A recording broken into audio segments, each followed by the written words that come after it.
नमस्ते दोस्तों, स्वागत है आपका आपके अपने YouTube चैनल ट्रेंडिंग स्टॉक्स में। आज 11 जुलाई थर्सडे का दिन। आज के दिन के लिए जिन स्टॉक्स को हमने स्विंग ट्रेडिंग के लिए आइडेंटिफाई किया था, चलिए देखते हैं उन स्टॉक्स में आज किस तरीके से मूवमेंट हुआ और ये पूरे वीडियो का एजुकेशनल पर्पज से स्टडी करने की कोशिश करते हैं। इन्वेस्टमेंट करने से पहले अपने सेबी रजिस्टर्ड फाइनेंशियल एडवाइजर की सलाह जरूर लीजिएगा। हमारे कंटेंट को सिर्फ एजुकेशनल पर्पज से ही आप देखिएगा। चलिए, तो ये स्टॉक हमने आरबीएल पहले इसलिए सिलेक्ट किया था क्योंकि ये अपने एक 20 वीक और अभी फिलहाल कुछ महीनों से 50 वीक मूविंग एवरेज पर कॉन्स्टेंटली सपोर्ट लेकर के बाउंस बैक कर रहा है। तो आज के दिन में भी दिखा कि ये स्टॉक अपने 50 वीक मूविंग एवरेज के पास में आया और वहां से इसने बाउंस बैक लिया। तो देखते हैं डेली टाइम फ्रेम पे ऊपर हमारी एंट्री कहां पर थी। 241 से 243 के बीच में हमारी एंट्री थी। आज के दिन में स्टॉक ने लो लगाया 242 का। इसका मतलब है कि ये हमारी बाइंग रेंज के सेंटर में आया और फिर वहां से ये स्टॉक ऊपर निकल गया। ऊपर निकल करके इसने ऑलमोस्ट 1% का टारगेट आपको आज के दिन में ही अचीव करके दे दिया है। तो ऑलरेडी आप 1% के प्रॉफिट में बैठे हैं एंड आपको दिख रहा है कि यहाँ से 50 वीक मूविंग एवरेज से इसने बाउंस बैक लेना स्टॉक ने शुरू कर दिया। जैसे ये स्टॉक बाउंस बैक ऊपर जाएगा, ये स्टॉक अपने सिर्फ 20 वीक मूविंग एवरेज को टच करेगा तो भी आपका 5% का टारगेट यहीं पर कंप्लीट हो जाएगा। तो ये एक बहुत बढ़िया ट्रेड रहा जिसके अंदर अच्छे से आपकी एंट्री हो गई। अब इसको वॉच लिस्ट पे लगा करके स्टडी रखना कंटिन्यू रखिए। दूसरा हमारा स्टॉक था रेडिंगटन। रेडिंगटन हमने क्यों सिलेक्ट किया था वो देख लीजिए। ये एक ट्रेंडिंग स्टॉक है और फिलहाल अपने 50 वीक मूविंग एवरेज से एक बार बाउंस बैक लेकर के अभी ये वापस रिट्रेस कर रहा था अपने 20 वीक मूविंग एवरेज के ऊपर। तो यहीं पर हमने इसको पिक करने की कोशिश करी थी। तो डेली टाइम फ्रेम पर देखते हैं, हमारा बाइंग था 207 से 209 के बीच में। आज के दिन में स्टॉक ने 204.52 का लो लगाया। तो ये हमारे स्टॉप लॉस के भी नीचे थोड़ा सा चला गया था 50 पैसा। तो अगर आपने स्टॉप लॉस लगा दिया था और स्टॉप लॉस आपका हिट हो गया होगा तो इट इज फाइन, कोई दिक्कत की बात नहीं। स्टॉप लॉस लेकर के निकल ही जाना चाहिए।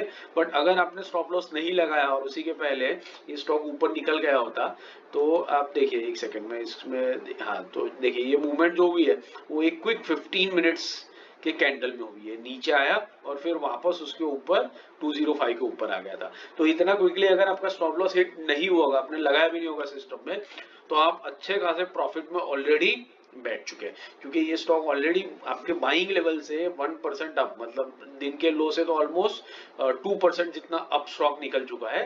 बट आपने जहां पर भी एंट्री की होगी आपका स्टॉक डेफिनेटली अभी प्रॉफिट में बोल रहा होगा। और आप देख सकते हैं कि जिस तरीके से इसने रिजेक्शन दिया है, ये रिजेक्शन कन्वे कर रहा है कि डेली टाइम फ्रेम पर ये चार्ट ऊपर जाने के लिए, स्टॉक ऊपर जाने के लिए रेडी है। 3 दिन की कैंडल देखे, तीनों दिन स्टॉक ऊपर की तरफ जाने की कोशिश कर रहा है। इसका मतलब है बाइंग प्रेशर नीचे से आ रहा है और स्टॉक डेफिनेटली ऊपर की तरफ ही निकलेगा। यहां पर भी आपको दिख रहा है 20 वीक मूविंग एवरेज से ऊपर की तरफ का एक रिजेक्शन है। तो बस इस स्टॉक को वॉच लिस्ट पे लगाइए, इसको ऑब्जर्व करते रहो, देखिए 5% आपको कैसे निकाल करके देता है। तीसरा और आखिरी स्टॉक था नेस्को। नेस्को हमने इस रीजन से लिया था क्योंकि ट्रेंडिंग स्टॉक है, 50 वीक मूविंग एवरेज को टेस्ट कर चुका था रिसेंटली ही और वहां से बड़े बड़े रिजेक्शन लेकर के स्टॉक अपने 20 वीक मूविंग एवरेज पर कंसोलिडेट करके ऊपर जाने की तैयारी कर रहा था। आज के दिन में ही दिख रहा है कि स्टॉक काफी ऊपर निकल चुका है। देखते हैं डेली टाइम फ्रेम पर हमें एंट्री इसमें मिली के नहीं मिली। तो हमारा बाइंग था 880 से 890 के बीच में। तो 880 और 990 ये स्टॉक 900 के नीचे आया ही नहीं। 910 के ऊपर से ही ये स्टॉक निकल चुका है। मतलब कल के दिन में अगर आपने एंट्री करी होती तो ही स्टॉक के अंदर में आपको एंट्री मिलती, अदरवाइज आज के दिन में एंट्री मिलने का इसके अंदर में कोई मौका था ही नहीं, कोई पॉसिबिलिटी थी ही नहीं। क्योंकि ये स्टॉक आप देख सकते हैं कितनी बड़ी रिजेक्शन वीक के साथ में ऊपर निकल गया। अगर मैं सिर्फ कल के क्लोजिंग की बात करूं तो कल का क्लोजिंग यहाँ पर आता है कुछ इस लेवल के ऊपर, विच इज 909। 909 से आज के दिन का अगर मैं हाई पकड़ूं तो आज के दिन का हाई है ऑलमोस्ट 945 के आसपास में। मतलब आप समझ लीजिए ये कितना मूवमेंट हो गया। ये 36 रुपीज, 4% का मूवमेंट तो स्टॉक आपको इतने में ही दे चुका है कल की क्लोजिंग से ही।